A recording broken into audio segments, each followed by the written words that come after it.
Alright, so we're here with the first of the 1v1 in the 6k round robin tournament. We have a Gbem versus a Sannanore. Sannanore? I hope I'm saying that correctly. They are playing on Luna, so Luna is a flat 2D map. 5 control points, point A, B, C, D, and E. And we have, in line with the tournament rules, is control points, 45 minutes. 6k on each side. I fully expect to see both of the players bringing the full 10 fleet or hull limits that they can take. 1, 2, 3, 4, 5, 6, 7 from Gbem on with the USSR prefix, and then we've got Sannanore over with the CRT prefix.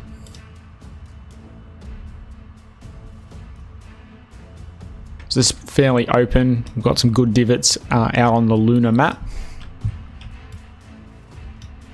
So it'll be interesting to see how they play this off. Most players play at 3k, which is usually what the community plays. So with 6k and more ships, it's a lot more people doing a lot more things. And the micro is really going to have to step up now. So it'll be interesting to see how they go.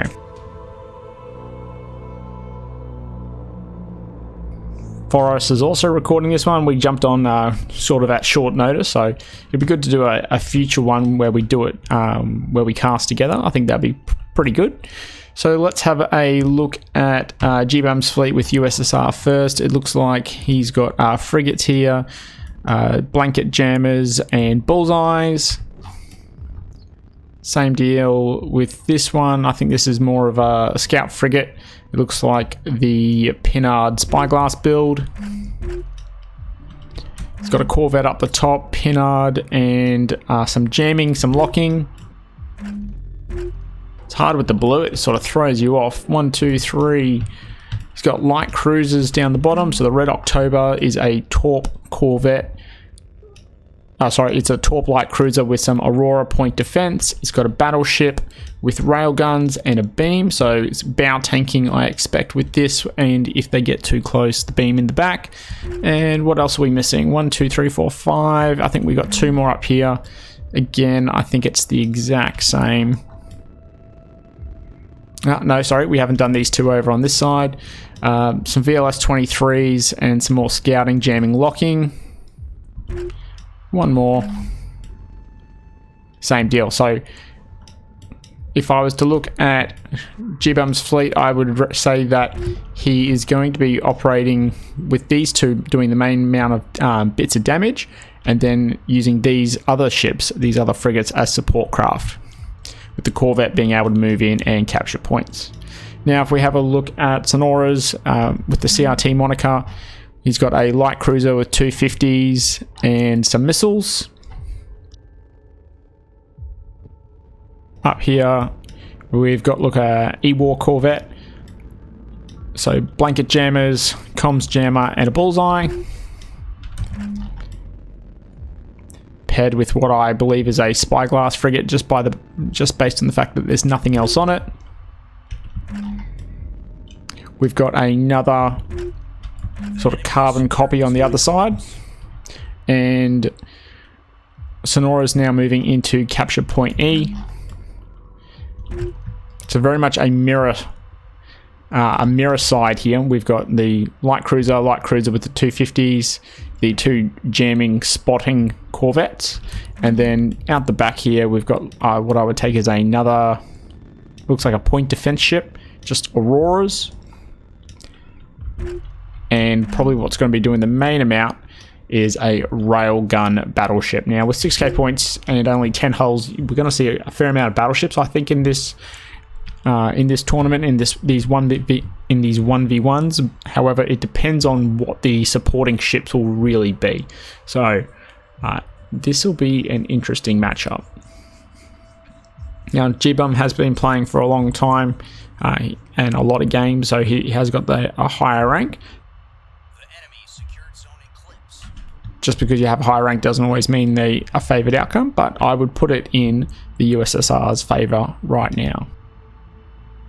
Early points on the board coming up for Sannanore on the orange team. and just waiting for Gbem to move in with a little bit slower with these frigates. But he is moving to capture point D as well as, but he's avoiding point B at this point in time. Bit counterplay towards CRT, who is actually moving towards capturing these other points. I would say that they're going to move the CRT funds around to point C, making good use of these terrains, operating down in the re-entrant, and then moving the battleship high. Opening salvo of Thunderheads being launched by a Gbem. At this point, there's not enough to do any real damage, but a good scouting salvo. Just a couple missiles. He's got a fair amount with all of these other ships, so won't be worried about that. Drawing out some riposte from the light cruiser, identifying that's where it is, and taking shots from the rail battleship. If he couldn't see from one of his frigates, then he's definitely been able to see from these Thunderheads. Thunderheads now coming in and making, and just missing actually, just not seeing any chaff. Unless there's any chaff there. No, not seeing any chaff, but railguns continuing to come down. Now a larger Thunderhead salvo. Now he knows where the light cruiser is. He can start to engage with a little bit more firepower. So it looks like a waypoint's going to be set up somewhere around here, I think, and they'll just come in, hitting the Zebra. In terms of point of defense, the Zebra doesn't have too much. It looks like whatever they did have, I think that was a flak gun that's been taken out. So he is a little bit susceptible to missiles, and this could be a bit of a failing here. Yep, those Thunderheads are hitting in pretty hard. Some chaff would have been okay, but the drift is working. More missiles being launched, coming out of what I would assume is the Sannanore. It's a bit hard to say some of these names, but I'll try my best. They've already lost one of the orange. Oh, it's been the rails. So the rails have taken out one of the corvettes, with this second one moving out and away. Thunderheads continually coming in. Rails destroyed that. So that was the spyglass ship. Yep, it's dead. You can see the space oil. 38 to 20. Gbem has captured point D with his frigate, which can now move around somewhere else. Thunderheads have exploded here as they have reached their 14,000 meter limit. One ship down already on orange. More Thunderheads being launched. So I said these were torpedo corvette. This was a torpedo light cruiser. However, it's actually a Thunderhead light cruiser, so it's using roll-offs, which is why there are 4 in each salvo. If we just jump in here, having a look at the damage. Still got another flak gun there. That one's done. It's got a panel destroyed. It's just lying in wait, I would assume. I would say that the CRT worm has been identified. We've got these additional 4 Thunderheads, what I would say is tracking this ship. Although it can probably jam its way out of this one. And you can probably tell because that's facing away. That one looks to be destroyed. And the Thunderheads are missing. However, one may get in the rear. Yep, that's one missile strike. Maybe a second. No, I think they are exploding just before they get there. So maybe one missile hit. Thunderheads now launched, still from the Red October. These all look like support ships, not actually doing anything. CRT Junk's gone nuclear, exploding there. Funds is doing the same thing as Zebra, just sitting low. But more Thunderheads now coming out against these corvettes. Railgun shots from the Soviet sky, wiping that out. So that's another bit of the vision being removed. The jamming ships are fine.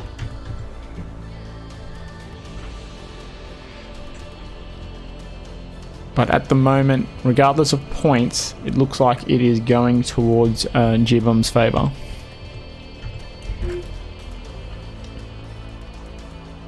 So it's 2-1. But if all the other ships are destroyed, then it becomes a victory to the person who has the last ship standing. Now, if we look at this from another perspective, to get line of sight onto these light cruisers, that battleship's going to need to come up and over. These light cruisers should have a favourable engagement with corvettes and frigates, especially with the 250s. The question is, can they just stay alive long enough in order to force that engagement? See here, this light... Yep, there we are.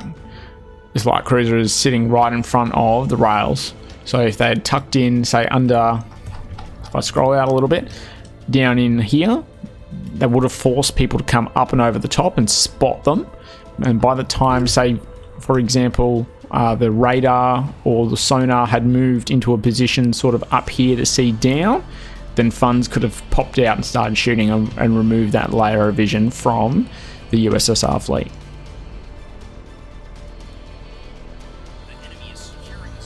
So a big roll off from the Thunderheads now. I would say that each of these has now fired 4 of its missiles. 1, 2, 3, 4, 5. 5 by 4. That's about 20 missiles here, and I would say that they're all coming down towards Zebra.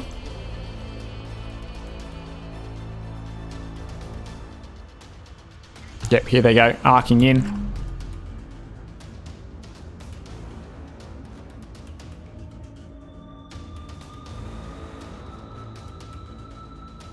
Just doing a top-down attack. Some of them missing, but we're going to get a fair amount. Chaff being deployed, but potentially too late. No, never too late for Chaff.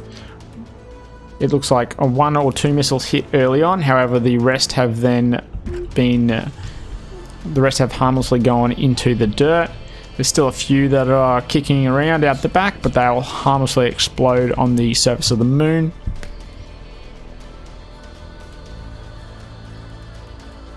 Still 2-2, but Orange with the 140 points to the 84 to the USSR. More missiles coming in. I wouldn't be surprised if there was some more jamming occurring, throwing them off. But the Zebra moving, dodging.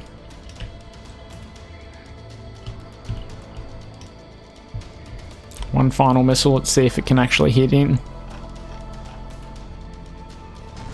Yes, it can. Right into a 250mm turret. Fun's now withdrawing back from point C using the terrain as cover here. Probably could go a little bit lower because he's still just being in that visual range or that line of sight from the Soviet sky. So he needs to get down more further into this trench, make use of that cover, stay out of sight.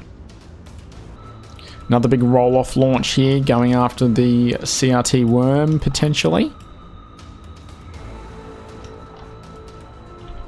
I'm expecting a waypoint turn at any point.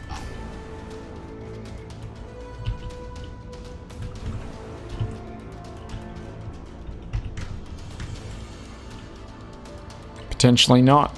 The worm may have got away from this time.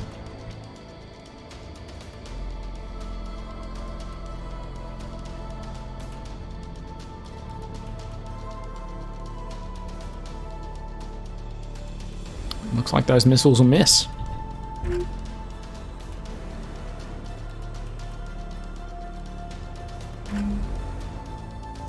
Now, can we see where the Klin is firing at? It doesn't look to be engaging anything at this point in time.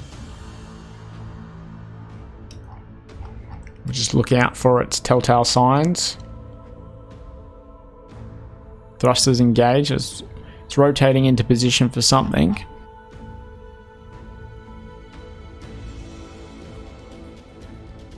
Zebra now taking shots from the Soviet sky, which has moved up and above, and it's now going to start trading fire with the Klin. So with its bow-mounted railguns, it's going to be able to engage, survive a little bit better due to just the armor thickness and, you know, the amount of components between the bow and the thrusters, whereas the side-on component from the Klin is going to make it not over-penetrate, but just those, it's going to present its more vulnerable pieces. For example, it's all going into the rear where the power and the thrusters are. If the power goes down, the railguns are going to suffer.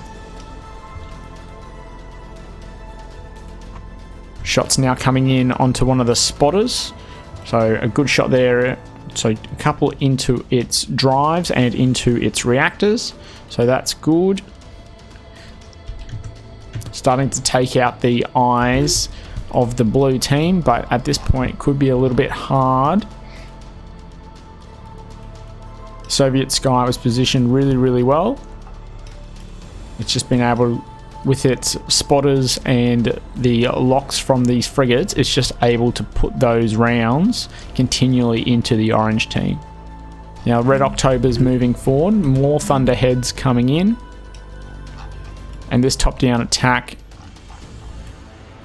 pretty devastating by the looks of it. No thrusters.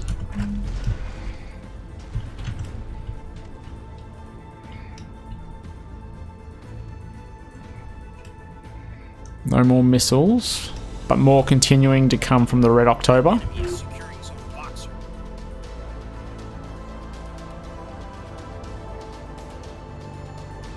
The Sovereign moving to capture point B while Radar moves into capture point C.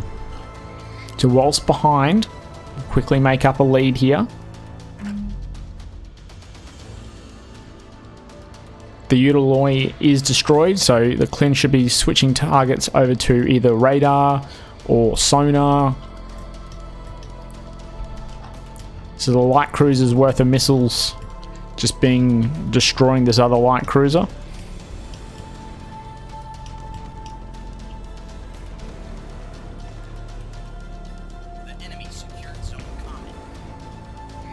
Sounds like Blue's captured Zone C. Bit of flak and seaweeds being fired out there. Defenders and rebounds. We don't actually know what is the internal components on the Red October, so we don't know how often or how fast they can reload, but it seems to be putting out a new salvo every 20 or 30 seconds. CRT funds still taking railgun damage. These light cruisers unfortunately haven't been able to get into contact with the frigates and the corvettes, which are its prime hunting targets. The Klin now trying to maneuver whilst also throwing down a good layer of point defense. Will it be enough? Chaff out the back, but it is behind.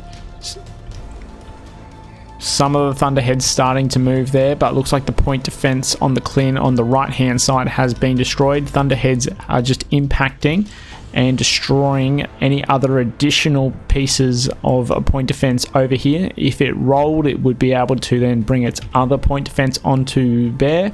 However, railgun fire from the USSR is continuing to damage this side. Its additional comms antenna has been destroyed. However, all railguns, apart from say the first one, the first railgun is down. However, the other two are still operating. The radar panel as well, and the point defense out. So more missiles now coming in. This, however, makes it very difficult. The point defense corvette providing a little bit of additional support, but not as much being able to defend itself, with multiple missiles now striking against the Klin. Drives cut off there. I wonder if it's lost power or if it's simply just reached the end of its movement waypoint. We can't tell. However, railgun fire now from the Soviet Sky taking down or starting to impact on the Aurora point defense ship, being the CRT trait, supporting the Klin. Potentially moving trait somewhere up and behind the Klin would have been good.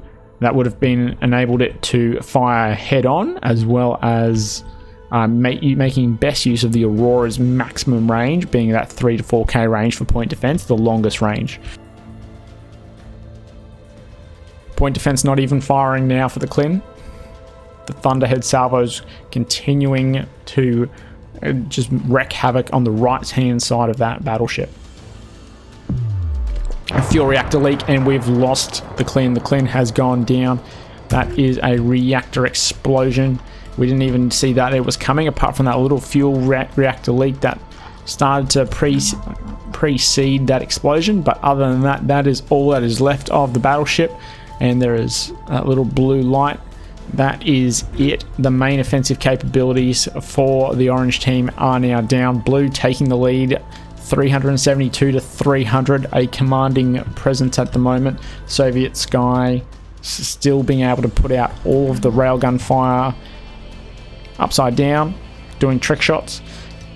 Beam Tara on the back if it ever got in close, but on this map it's doing fine. If we have a further look, Gbem's placed a VLS-23 underneath, an interruption jammer for those hurricanes. Other than that, we can't see too much else on it. Not really a lot of other point defense, so relying on range and the rest of his ships to provide that defense to this ship, not a bad move. Bullseye radar on the front. CRT Zebra is back and moving. Honestly, thought it would have been dead by now, but it continues to survive. The CRT trait trailing smoke and fire as more Thunderheads are now moving into target CRT funds. Railguns have done a massive damage. Just have it on this ship. Just look at all the impact points penetrating through the armor. Looks like we've got a fire here, and railguns and missiles impacting continuously, just destroying it as it turns and tries to list and move away. I don't think it's going to have the chance.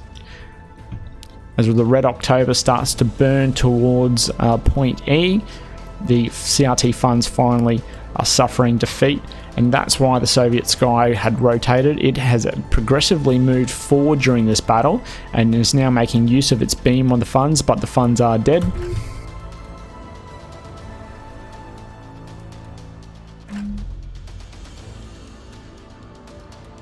Soviet Sky now taking fire at White Noise. At this range and with a lock, this ship will not survive very long.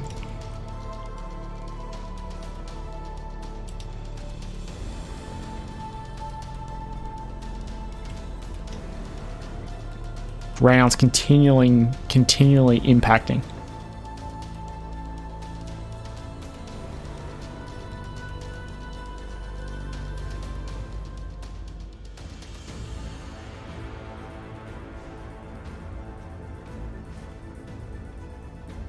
And that's it. The battle is over. Gbem has taken the first victory of the tournament. Sannanore has surrendered. Unlucky to Sannanore. Best of luck in the next round. Remembering that these people can change up their fleets, so they don't need to be locked in for all the rounds with the one. They can change, make additions, completely change up the playstyle based on the map that they are going to play. So good luck to both in the future, and take care.